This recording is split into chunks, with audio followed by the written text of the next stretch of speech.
नमस्कार दोस्तों, आप सभी का स्वागत करती हूँ हमारे यूट्यूब चैनल में। आशा करती हूँ आप सभी अपने परिवार के साथ स्वस्थ होंगे और खुश होंगे। लेकिन आज का ब्लॉग थोड़ा अलग है। पिछले 2-3 दिनों से मेरा बेटा बिल्कुल ठीक नहीं था। उसे बुखार भी था, बार-बार लैट्रिन हो रही थी और कुछ भी खाने का मन नहीं कर रहा था उसका। बीच-बीच में उल्टी जैसा लग रहा था उसे। एक माँ होने के नाते मन बहुत परेशान था। क्या बताऊँ आप सबसे, तो मैं अपनी सारी बातें शेयर करती ही हूँ। इसलिए आज हम उसे अपने नज़दीकी सामुदायिक स्वास्थ्य केंद्र लेकर जा रहे हैं। हम जैसे मिडिल क्लास फैमिली के लिए प्राइवेट डॉक्टर के पास ले जाना तो आप लोग समझ ही सकते हैं। आप लोग भी मेरे बेटे के लिए भगवान से प्रार्थना ज़रूर करिए कि वह जल्दी से ठीक हो जाए। अभी हम लोग रास्ते से निकल चुके हैं। गाँव की सुबह का तो अपना ही एक अलग माहौल है। खेत, पेड़-पौधे, खुली हवा मन को अच्छा महसूस कराती है। लेकिन जब बच्चा बीमार हो तो मन कहीं भी नहीं लगता। मुझे लगता है कि हर माँ मेरी इस बात को महसूस कर पाएगी कि जब बच्चा थोड़ा भी बीमार होता है तो सबसे ज़्यादा बेचैनी माँ को ही होती है। डॉक्टर जल्दी मिल जाएँ और दवा सही मिल जाए। बस अब पूरे रास्ते भगवान से यही दुआ करते जा रही हूँ। हम लोग धीरे-धीरे लगभग आधे रास्ते आ गए हैं हॉस्पिटल के। कुछ ही देर में हम लोग हॉस्पिटल पहुँच जाएँगे। फिर वहाँ पे देखते हैं कितनी भीड़ होती है, हमें पर्ची लेने के लिए कितनी लाइन लगानी पड़ती है, दवा लेने के लिए हमें कितनी देर लाइन लगानी पड़ती है। देखिए हम लोग अस्पताल के ठीक सामने आ गए हैं। अब हम लोग जैसे ही गेट के पास पहुँचेंगे, मैं आप लोगों को दिखाती हूँ कि वहाँ पर कितनी भीड़ है। यहाँ से देखने के बाद तो लग रहा है कि ज़्यादा भीड़ नहीं होगी, लेकिन उस तरफ भी देखिए इतनी ज़्यादा भीड़ दिख रही है। लोग आ रहे हैं, सभी लोग जिनके घर में बड़े-बुजुर्ग की तबीयत ख़राब होगी, बच्चों की देखिए इतनी सारी गाड़ियाँ खड़ी हैं। कुछ लोग दवा लेकर जा रहे हैं और कुछ लोग अभी आ रहे हैं। लगता है मैं लेट तो नहीं हो गई हूँ? आइए देखते हैं कितनी भीड़ होती है। हम लोग अस्पताल पहुँच गए हैं। पहले पर्ची बनवाते हैं, उसके बाद डॉक्टर को दिखाएँगे। यहाँ आज थोड़ा ज़्यादा भीड़ है, इसलिए थोड़ा इंतज़ार करना पड़ सकता है।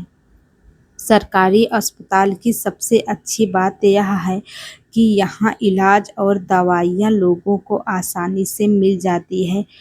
तो मैंने पर्ची बनवा ली और पर्ची बनवाने के बाद देखिए अब मैं दवा ले रही हूँ, क्योंकि बीच का सीन जो था डॉक्टर के चैम्बर का वो मैं आप लोगों को नहीं दिखा पाई। जब तक मैं दवा ले रही हूँ तब तक आप लोग बताइए कि आप लोग कहाँ से मेरी वीडियो को देख रहे हैं, कमेंट बॉक्स में कमेंट करके। क्या आप लोगों ने भी दवा के लिए ऐसे ही कभी सरकारी हॉस्पिटल में लाइन लगाई है? कमेंट बॉक्स में आप लोग कमेंट करके ज़रूर बताइए। और मैं आप लोगों को बता दूं कि डॉक्टर साहब ने बच्चे को देख लिया। उन्होंने कहा कि घबराने की ज़रूरत नहीं है, दवा समय पर देते रहिए और बच्चे को पानी की कमी ना होने पाए। उन्होंने कुछ ज़रूरी सावधानियां भी बताई हैं, जिन्हें हम घर जाकर ज़रूर करेंगे। आप लोग भी अपने बच्चे को समय-समय पर पानी ज़रूर पिलाते रहा करिए, क्योंकि मौसम गर्मी और बरसात दोनों का चल रहा है। 1-2 दवा तो मुझे यहीं से मिल गई थी हॉस्पिटल के अंदर से ही, लेकिन 1-2 दवा मुझे बाहर से भी लिखी है, तो पहले जो अंदर दवाइयाँ मिल रही हैं उन्हें ले लेते हैं। देखिए ये मैं हॉस्पिटल के बाहर दवा लेने के लिए लाइन में लगी हूँ। सच कहूँ तो जब तक बच्चा पूरी तरह ठीक नहीं हो जाता तब तक मन में चिंता बनी रहती है। आप लोगों को बता दूं मैं कि सुबह मैं थोड़ा जल्दी आ गई थी हॉस्पिटल खुलते ही, तो यहाँ पर जो औरतों की भीड़ थी वो बहुत ही कम थी। ज़्यादा से ज़्यादा 3-4 औरतें ही दिख रही थी, लेकिन धीरे-धीरे भीड़ बढ़ रही थी।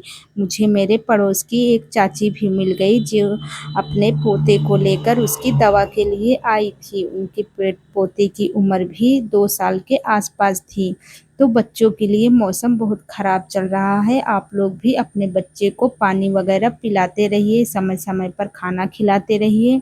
देखिए, मुझे तो दवा मिल चुकी है, लेकिन यहाँ पे मुझे पूरी दवा नहीं मिली है, तो इसलिए अभी मुझे बाहर से भी और दवाइयाँ लेनी होंगी। अब देखती हूँ, हॉस्पिटल के बाहर ही एक मेडिकल स्टोर है, तो वहाँ से देखती हूँ, अगर दवा मिल जाएगी तो बहुत अच्छी बात है। अगर नहीं मिला तो फिर तो मुझे इसे कहीं बाहर से मँगाना पड़ेगा। ये देखिए, हॉस्पिटल के बाहर कितनी सारी औरतें आ चुकी थी धीरे-धीरे करके।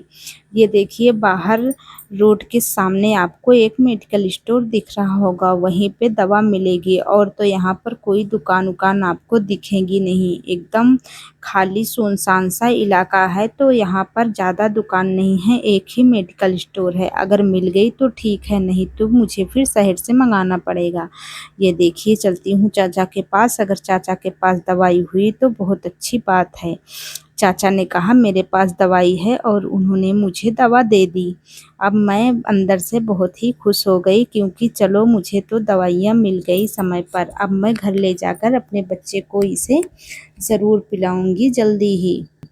अब हम लोग वापस घर की तरफ निकल रहे हैं। डॉक्टर को दिखाने के बाद थोड़ा सुकून मिला है। अब बस यही उम्मीद है कि दवा जल्दी से असर करे। आज मेरे साथ मेरी बहन भी है।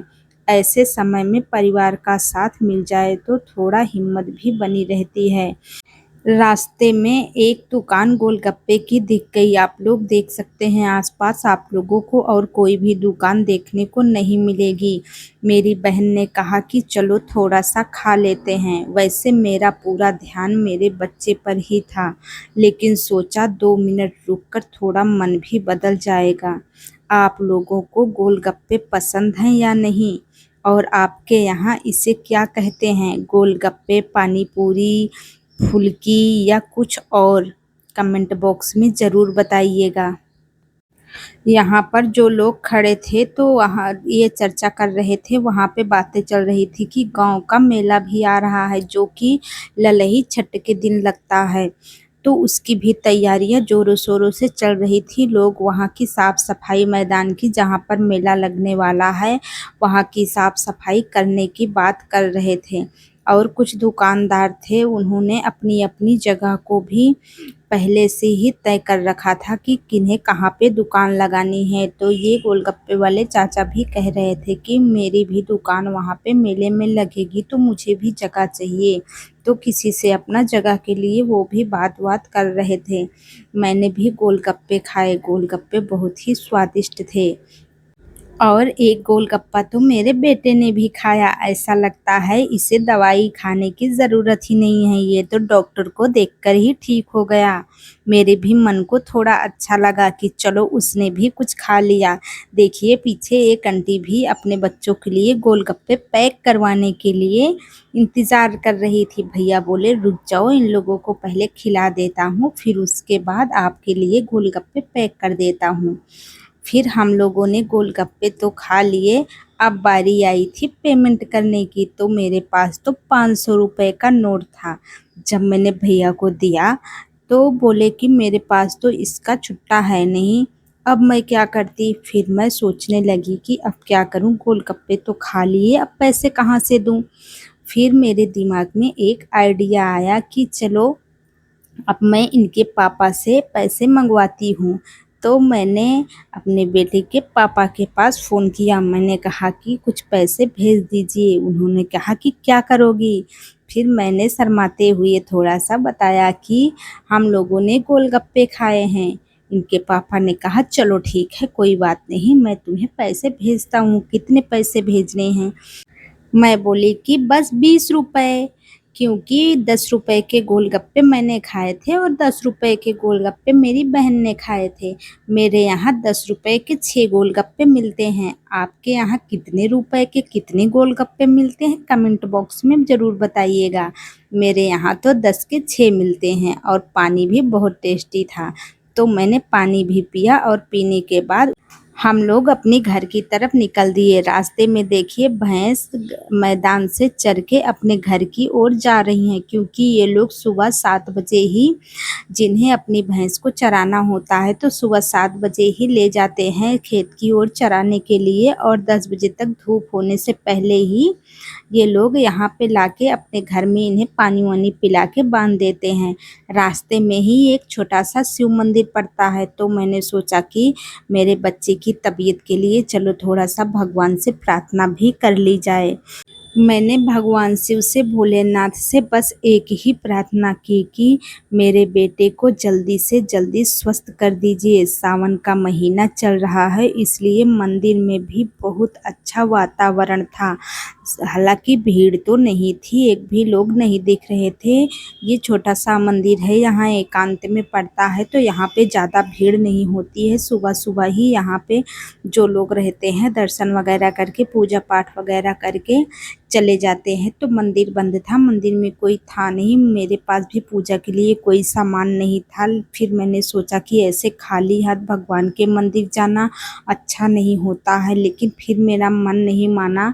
मैंने सोचा चलो ठीक है, कुछ भी नहीं है तो मेरे पास भगवान के लिए श्रद्धा तो है। अब मेरा मन कर रहा है कि मैं भगवान के दर्शन करूं, तो मैं ज़रूर भगवान के दर्शन करूंगी और अब मैं वापस नहीं जाऊंगी अपने मन को मार के बिना भोलेनाथ के दर्शन किए। तो सबसे पहले यहाँ पे एक नल लगा था, तो मैंने सोचा कि अपनी चप्पल उतार के और अपने पैर धुल लिए ताकि शुद्ध हो जाऊं, और कुछ छींटे अपने सर के ऊपर भी मारे और अपने बेटे के सर के ऊपर भी छींटे दिए कि जिससे कि हम लोग शुद्ध हो जाएं और भगवान के दर्शन करने के योग्य हो जाएं। अगर आप भी भगवान शिव में श्रद्धा रखते हैं और भगवान शिव के, भोलेनाथ के इस सावन में दर्शन करके आपको भी अच्छा लगा है, तो कमेंट बॉक्स में एक बार हर हर महादेव ज़रूर लिख दीजिए। ये देखिए मैंने मंदिर का दरवाज़ा खोला और आप लोग भी भगवान भोलेनाथ के दर्शन कर लीजिए। देखिए कितनी अच्छी तरीके से कि जिसने भी पूजा की है, कितनी अच्छी तरीके से भगवान भोलेनाथ की पूजा की है। ऊपर जल भी रखा है और घंटियाँ भी हैं। तो इस तरीके से मैंने खुद भी माथा टेका और अपने बच्चे को भी माथा टेकाया। वो तो डर रहा था, लेकिन फिर भी मैंने उसके सर को भगवान के चरणों में झुकाया। और फिर अब भगवान की जलहरी से जो जल बहता है, उस जल को लेकर मैंने अपने बच्चे के मुंह में 2-3 बूंद डाले और उसके ऊपर इसका छिड़काव भी किया। ऐसा माना जाता है कि भगवान शिव की जलहरी का जल इतना चमत्कारी होता है, इतना प्रभावशील होता है कि अगर किसी भी बीमार व्यक्ति के ऊपर इसके छींटे मार दिए जाएं या फिर इसकी 2-3 बूंद उसके मुंह में डाल दिया जाए, तो वो अवश्य ही स्वस्थ हो जाता है और भगवान की कृपा उस पर बन जाती है तुरंत। तो मैंने अपने बेटे को तो पिला दिया और उसके ऊपर मैंने छींटे भी मारे इसके, और अपने ऊपर भी इसके छींटे मारे। ये जल बहुत ही चमत्कारी होता है। दोस्तों अगर कभी आप लोगों को भी इसका चमत्कार देखना हो, तो आप लोग भी ज़रूर ऐसा कीजिएगा। कहीं भी आप शिव मंदिर में जाते हैं, दर्शन करने के लिए जाते हैं, तो थोड़ा सा जल ज़रूर लेकर आया करिए। बहुत ही प्रभावशील जल है ये। आप इसका एक बार उपाय करके ज़रूर देखिएगा, आप लोगों को भी ज़रूर लाभ मिलेगा। मैं तो इसका लाभ कई बार उठा चुकी हूँ। अब हम लोग घर की तरफ निकल चुके हैं। आज का दिन थोड़ा भाग दौड़ वाला रहा, लेकिन डॉक्टर को दिखाने के बाद मन हल्का है। उम्मीद करती हूँ कि दवा से मेरा बेटा जल्दी ठीक हो जाएगा। अब आप सभी बहुत बहुत धन्यवाद कि आपने हमारा पूरा ब्लॉग देखा।